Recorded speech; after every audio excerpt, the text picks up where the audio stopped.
அன்புக்கும் கண்மணிக்கும் first night ஏற்பாடு பண்ணுறத பொறுக்க முடியாத வெண்ணிலா என்ன பண்ணுறாங்க, கண்மணி சாப்பிட்ற சாப்பாட்டில் வந்து இந்த மாதிரி தவறான பொருளை கலந்துடுறாங்க. அதை பார்த்துட்டு சிவகாமி வந்து இந்த மாதிரி நான் பார்த்தேன், அவள் கலந்தா அப்படின்ற மாதிரி சொல்கிறாங்க. அதை கேட்டு எல்லாரும் அதிர்ச்சி அடைகிறாங்க.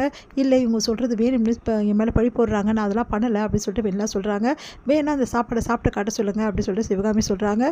சிவகாமி வந்து சொன்னோன்னே வந்து எல்லாருமே அதிர்ச்சியாக வெண்ணிலாவை பார்க்குறாங்க. வெண்ணிலா வந்து நான் சாப்பிட முடியாது அப்படின்னு மாதிரி சொல்கிறாங்க. வேணே மேலே பழி போடுறீங்க, அதனால் இந்த வீட்டை விட்டு நான் போகிறேன் அப்படின்னு சொல்லிட்டு பாவலா காட்டிட்டு எல்லாம் முன்னாடி கிளம்புறாங்க.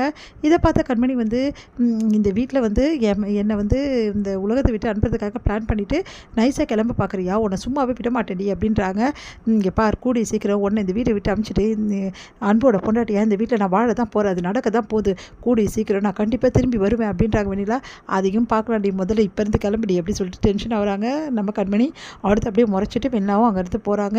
அப்பாடா அந்த வெண்ணிலா ஒளிஞ்சா, இதோட எந்த பிரச்சனையும் கிடையாது அப்படின்னு சொல்லிட்டு நிம்மதி அடைகிறாரு கார்த்தி. அடுத்து வந்து கார்த்தி பிக் மம்மி அப்படின்றாரு.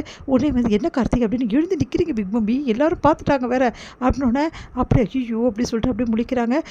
சரி அதெல்லாம் போட்டோம், நீ என்ன தைரியமாக எழுந்து நிற்கிற, ஒன்றும் புரியலையே, இவ்வளோ தைரியமாக எப்படி எழுந்து நிற்கிற, எப்படி வந்த, என்ன கதை இது அப்படி சொல்லிட்டு பாட்டி கேட்குறாங்க. அது வந்து நான் சொல்கிறேன் அப்படி சொல்லிட்டு கார்த்தி சொல்கிறாங்க.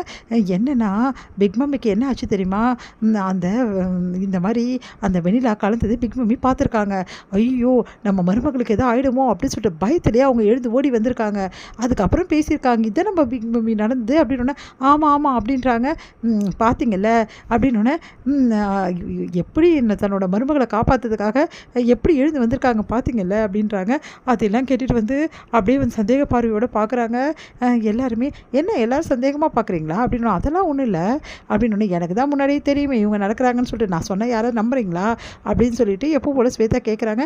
மயூர் இந்த அம்மா உனக்கு சரியாயிடுச்சா, எந்த பிரச்சனையும் இல்லையா, எனக்கு எந்த பிரச்சனையும் இல்லடி அப்படின்றாங்க.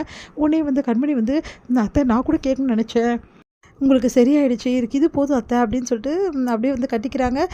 நீ நல்லா இருந்தீங்கன்னா எனக்கு நல்லா இருக்குமா, நான் எப்போவுமே நல்லா தான் இருப்பேன் அப்படின்றாங்க. இங்கே வந்து ஃபஸ்ட் நைட்டுக்கு ஏற்பாடு எல்லாத்தையுமே வந்து பக்காவாக பண்ணிகிட்ருக்காங்க, ரூம்லாம் ரெடி பண்ணிகிட்ருக்காங்க.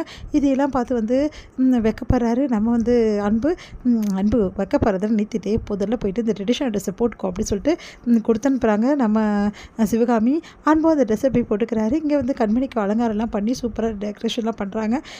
கண்மணி இங்கே பாரு, இதுக்கப்புறம் வந்து நீங்கள் 2 பேரும் ஒன்றா உங்களோட வாழ்க்கையை ஆரம்பிக்கணும், சீக்கிரமாகவே பேரனையும் பேத்தியோ எனக்கு பெற்று கொடுக்கணும், புரியுதா அப்படி சொல்லிட்டு சிவகாமி சொன்னேன்னு அப்படியே கண்மணி வெக்கப்படுறாங்க. இதுக்கப்புறம் உங்கள் வாழ்க்கையில் இருந்த பெரிய பிரச்சனையான அந்த வெளியில் வீட்டை விட்டு போயிட்டா, இதுக்கப்புறம் உங்கள் வாழ்க்கையில் எந்த பிரச்சனையும் நிம்மதியாக வாழுங்க, நிம்மதியாக வந்து உங்கள் வாழ்க்கையை தொடங்குங்க அப்படின்னு சொல்லிட்டு கண்மணி கிட்ட சொல்லி அனுப்புகிறாங்க.